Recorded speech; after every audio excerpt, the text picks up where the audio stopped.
¿Cómo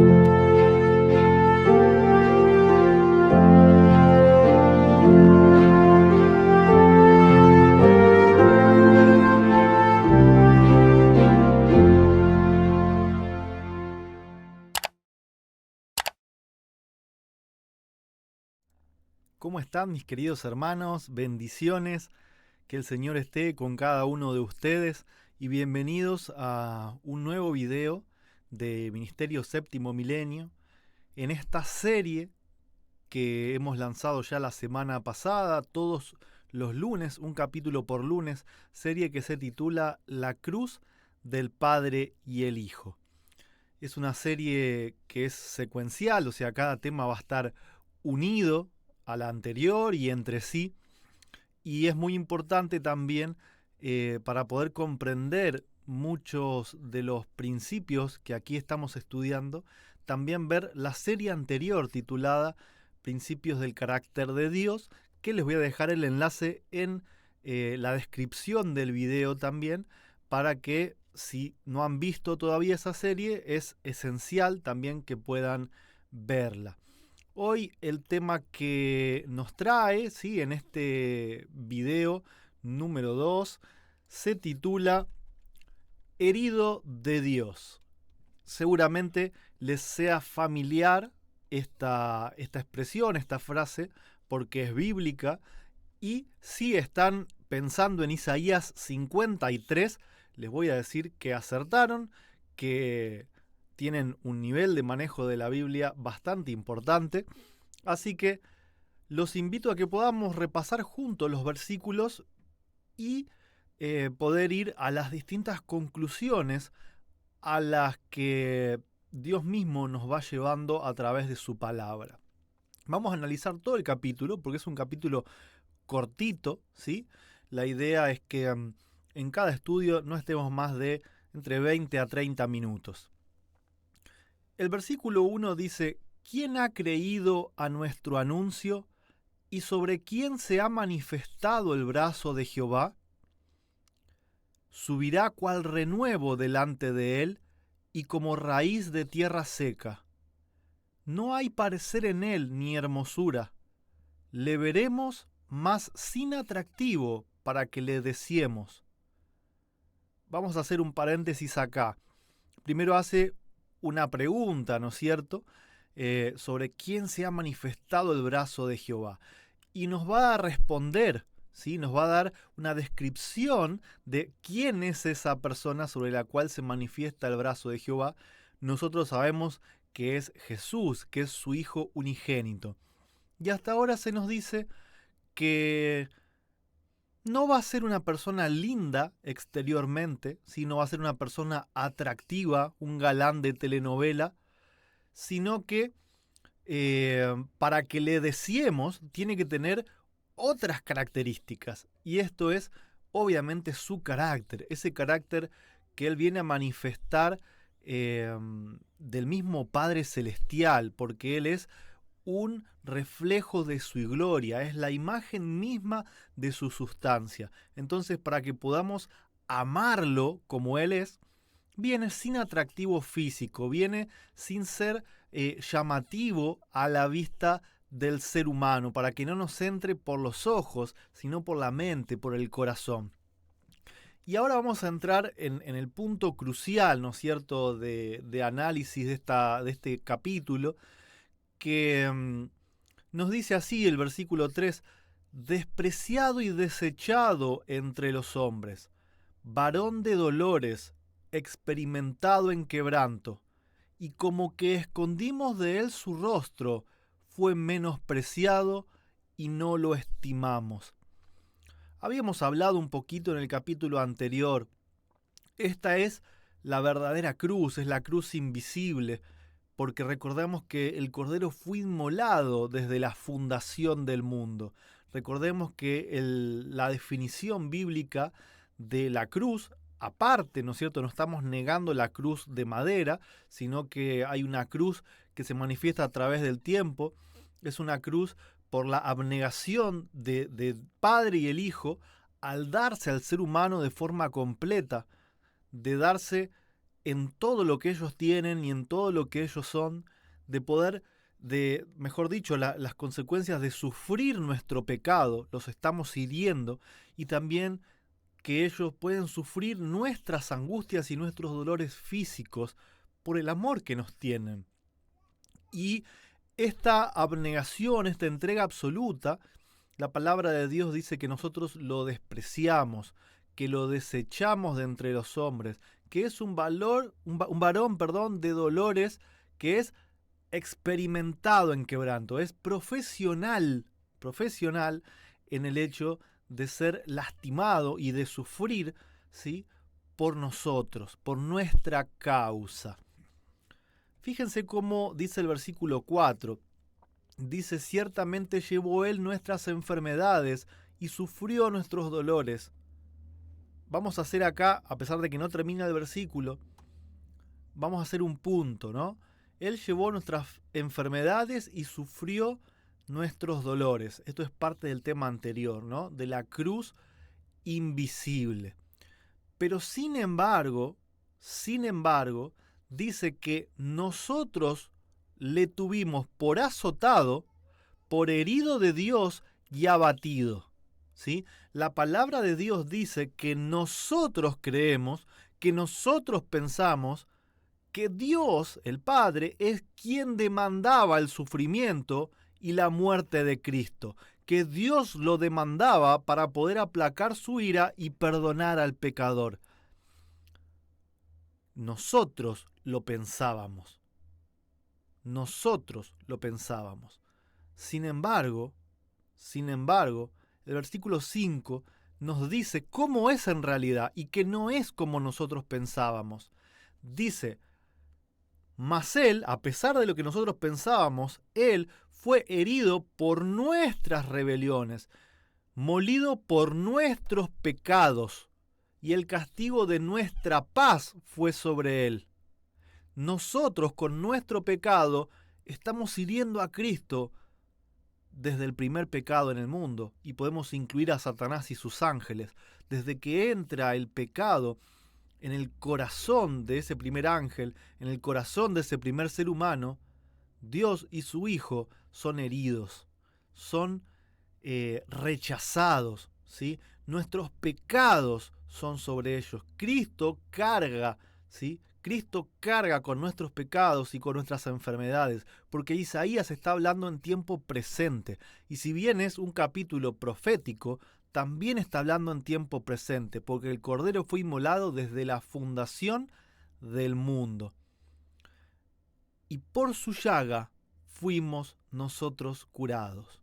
Porque Él derramó su vida, porque Él entregó su vida, a pesar de que nosotros tomamos su vida físicamente, ¿sí? Él utiliza esa situación para poder darnos su vida espiritual, su vida divina. A pesar de todo lo que nosotros le hicimos y le hacemos, Él derrama su vida física para que también su vida divina pueda ser derramada. Versículo 6 dice que todos nosotros nos descarriamos como ovejas. Cada cual se apartó por su camino, mas Jehová cargó en él el pecado de todos nosotros. Y vamos a recordar un poquito que el lenguaje bíblico, cuando Dios habla de que Él hace algo, es porque lo está permitiendo, ¿sí? Especialmente cuando hay una situación donde Dios, o donde el lenguaje bíblico dice que Dios está haciendo algo y que en nuestra mente estaría aparentemente yendo en contra de sus mismos principios. Cuando dice que Dios mató a alguien, cuando dice que Dios se aira, que Dios se venga, ¿sí? Cuando Dios hace mal a su hijo, como aparentemente entendemos este versículo, que carga sobre él el pecado como si Dios mismo lo estuviera demandando, el lenguaje bíblico está hecho así para que nosotros podamos ver qué es lo que tenemos en nuestro corazón. Si estamos viendo que de verdad Dios demanda el sufrimiento y la muerte de su hijo, o si de verdad le conocemos como Él es, y estamos entendiendo que el lenguaje está usado así para revelarnos nuestro corazón, ¿sí? Para que sumando todos los pasajes bíblicos, podamos entender que cuando la Biblia dice que Dios lo hace es porque Él lo está permitiendo. Entonces Dios permitió, a pedido de su propio Hijo, porque su Hijo se ofreció a llevar nuestros pecados, Dios cargó en Él el pecado de nosotros. Él permitió que Cristo se cargara con todos nuestros pecados.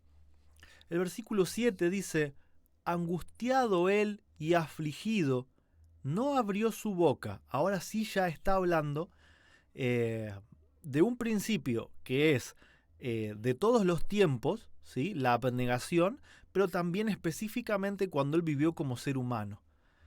No abrió su boca y como cordero fue llevado al matadero, como oveja delante de sus trasquiladores, enmudeció y no abrió su boca. Por cárcel y por juicio fue quitado, y su generación, ¿quién la contará? Porque fue cortado de la tierra de los vivientes, y por la rebelión de mi pueblo fue herido. Y se dispuso con los impíos su sepultura, mas con los ricos fue en su muerte. Aunque nunca hizo maldad, ni hubo engaño en su boca. Nosotros lastimamos al Hijo de Dios y por consecuencia nosotros lastimamos a Dios. Nosotros matamos al Hijo de Dios con nuestro pecado. Lo mataron los judíos, los fariseos, y también lo matamos nosotros. Todo aquel que peca, ¿sí?, es cómplice de la muerte del Hijo de Dios. Dios no demandaba la muerte de su Hijo. Fue el ser humano quien lo lastimó, quien lo hirió con su pecado. Y Él cedió completamente, una abnegación completa y total, a pesar de que fue cortado de la tierra, de que murió como un impío, como un ladrón, como lo peor de la tierra. Él no abrió su boca y cedió por amor, por ti, por mí, por cada uno de nosotros. Y Él nunca mintió, nunca hubo engaño en su boca. Todo lo que Él vino a hacer, si nos acordamos de Juan 17, 3, ¿sí?, y 4, cuando Él ora a su Padre y dice, esta es la vida eterna, que te conozcan a ti, al único Dios verdadero, y a Jesucristo, a quien has enviado. Luego dice, he acabado la obra que me diste que hiciese, he manifestado tu nombre a los hombres, y aún lo seguiré haciendo. La misión de Cristo era manifestar el carácter de Dios a un mundo que no lo conocía, que le tiene miedo y que lo acusaba de hacer cosas que Dios no hacía. Lo acusaba de haberlo ahogado en el diluvio, de haberlos pasado por fuego en Sodoma y Gomorra, cuando Dios en realidad es amor y es vida. Pero como el hombre lo malentiende, porque Satanás ha hecho bien su trabajo, Cristo vino a dar a conocer el carácter de su Padre Celestial. Nunca hubo engaño. Por lo tanto, mirando la vida de Cristo, podemos mirar el carácter del Padre Celestial. Versículo 10 dice, con todo eso, Jehová quiso quebrantarlo. Y tengamos siempre presente los métodos de interpretación, ¿sí? Jehová permitió que Cristo fuera quebrantado. Jehová quiso permitir que Cristo sea quebrantado, porque Él lo pidió por amor a nosotros, no porque sea un Dios que se deleite en pedir sangre para poder perdonar, porque Dios no es así. Sujetándole a padecimiento, cuando haya puesto su vida en expiación por el pecado, verá linaje. Vivirá por largos días, y la voluntad de Jehová será en su mano prosperada. Lo permitió, porque sabía que luego de hacerlo, iba a ver el fruto de su trabajo, los seres humanos que entregarían su vida para ser perdonados, para ser transformados y vivir eternamente con Dios. Verá el fruto de la aflicción de su alma y quedará satisfecho. Por eso Dios lo permitió. Por su conocimiento justificará mi siervo justo a muchos. Por lo que Jesús vino a hacer, manifestar el carácter de su Padre. Va a justificar a muchas personas, le va a dar justicia a muchas personas, no la justicia que el ser humano cree, y eso es tema para otro video más adelante, sino la justicia de Dios. Y tenemos que definir la justicia de Dios con la misma Biblia. Cristo vino a darle justicia al hombre, una justicia que no merece, y llevará las iniquidades de ellos. Por tanto, yo le daré parte con los grandes, y con los fuertes repartirá despojos, por cuanto derramó su vida hasta la muerte, y fue contado con los pecadores, habiendo él llevado el pecado de muchos y orado por los transgresores. Recuerden que Cristo es abnegación pura, se dio desde la fundación del mundo. Perdonó, aguantó, soportó desde la fundación del mundo y lo sigue haciendo, a pesar de que Él quería derramar su vida espiritual y el ser humano terminó también derramando su vida física. Y a pesar de eso, Él dijo, Señor, no le tomes en cuenta este pecado, perdónalos porque no saben lo que hacen. Y todavía lo sigue diciendo, mientras haya oportunidad, mientras haya tiempo de gracia, Jesús sigue intercediendo delante del Padre, diciendo, perdónalos, porque no saben lo que hacen, porque no te conocen. Por eso nos lastiman, porque no nos conocen, porque nos tienen miedo, porque Satanás los engañó, porque el cristianismo en general engaña a la gente con una falsa concepción de lo que nosotros somos y de lo que sentimos por ellos. Esas son las palabras de Jesús hacia su Padre. Y quisiera leer dos citas, ¿sí?, que van acorde con esto. Y la verdad es que son tremendas. La primera dice, Cristo era el príncipe de los dolientes, pero su sufrimiento provenía del sentimiento de la malignidad del pecado, del conocimiento de que por la familiaridad con el mal, el hombre se había vuelto ciego a su enormidad. Cristo vio cuán terrible es el dominio del pecado sobre el corazón humano y cuán pocos estarían dispuestos a desligarse de su poder. Sabía que sin la ayuda de Dios, la humanidad tendría que perecer. Y vio a las multitudes perecer teniendo a su alcance ayuda abundante. ¿Cuándo Cristo es crucificado? Cuando el hombre peca y no entiende la enormidad del mal que el pecado tiene, que el pecado destruye al hombre, que la paga del pecado es la muerte y que teniendo al alcance la salvación y toda la ayuda necesaria, la rechaza. Esa es la cruz. Es la cruz que llevan el Padre y el Hijo, que ven perecer a su creación, ven perecer a sus hijos, pudiendo salvarse, solamente con una decisión, creyendo, solamente creyendo, ellos pueden hacer todo por nosotros, y el hombre lo rechaza. Esa es la cruz, así crucificamos al Padre y al Hijo.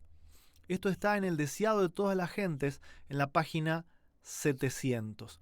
También un punto a resaltar es que muy pocos estarían dispuestos a desligarse del poder del pecado. Eso es en respuesta a si todo el mundo va a ser salvo porque Dios es demasiado bueno. Lamentablemente no, y no porque Dios no quiera, porque Dios quiere que todos se salven, sino que el que rechaza la salvación va a cosechar la destrucción del propio pecado. ¿Sí? Y eso hay que tenerlo muy, pero muy en claro. El pecado destruye. Y si nos separamos de Dios, el pecado nos destruye. Esta es una cita que está en partes, ¿sí? Es un poquito más larga. Está en Evento de los Últimos Días. Ahora después vamos a ver bien la referencia. Dice, los que piensan en el resultado de apresurar o impedir la proclamación del Evangelio, lo hacen con relación a sí mismos y al mundo. O sea, lo miramos desde nuestro punto de vista, de cómo nos afecta a nosotros y a los demás seres humanos. ¿Sí? Pero fíjense lo que dice. Pocos lo hacen con relación a Dios. Pocos piensan en el sufrimiento que el pecado causó a nuestro Creador. Todo el cielo sufrió con la agonía de Cristo, pero ese sufrimiento no empezó ni terminó cuando se manifestó en el seno de la humanidad. La cruz es, para nuestros sentidos entorpecidos, una revelación del dolor que desde su comienzo produjo el pecado en el corazón de Dios. Le causan pena toda desviación de la justicia, todo acto de crueldad, todo fracaso de la humanidad en cuanto a alcanzar su ideal. Cuando pecamos, nosotros lastimamos al Padre y al Hijo. Desde que el pecado entró al mundo hasta hoy, lastimamos al Padre y al Hijo. Le causa dolor toda desviación de la justicia. Se dice que cuando sobrevinieron a Israel las calamidades que eran el seguro resultado de la separación de Dios, fíjense que explica por qué vienen las calamidades. El resultado de la separación de Dios, no porque Dios las enviara. Sojuzgamiento a sus enemigos, crueldad y muerte. Dios fue angustiado a causa de la aflicción de Israel. Cada vez que Israel fue en cautiverio, cada vez que morían en las guerras, cada vez que sufrían enfermedades, epidemias, Cristo fue angustiado. El Padre fue angustiado y los levantó todos los días de la antigüedad. Su Espíritu mismo intercede por nosotros con gemidos indecibles. Cuando la creación gime a una, el corazón del Padre Infinito gime porque simpatiza con nosotros. ¿Y se acuerdan del primer video? Ese versículo que dice, mis entrañas, mi corazón me falla. Era Dios el Padre hablando, sufriendo junto a sus hijos. Sufriendo porque sus hijos rechazan la vida, la salvación, rechazan su amor, porque le tienen miedo, porque piensan que Él los quiere destruir, que Él los quiere obligar. Por eso el Padre sufre y por eso el Padre y el Hijo son crucificados. Nuestro mundo es un vasto lazareto, un escenario de miseria al cual no nos atrevemos a dedicar siquiera nuestros pensamientos. Si nos diéramos cuenta exacta de lo que es, el peso sería demasiado aplastante. Sin embargo, Dios lo siente todo. Para destruir el pecado y sus consecuencias, dio a su Hijo amado y nos permite que mediante la cooperación con Él terminemos con esta escena de miseria. Y será predicado este Evangelio del Reino en todo el mundo para testimonio de todas las naciones, y entonces vendrá el fin. Hay varios puntos para resaltar.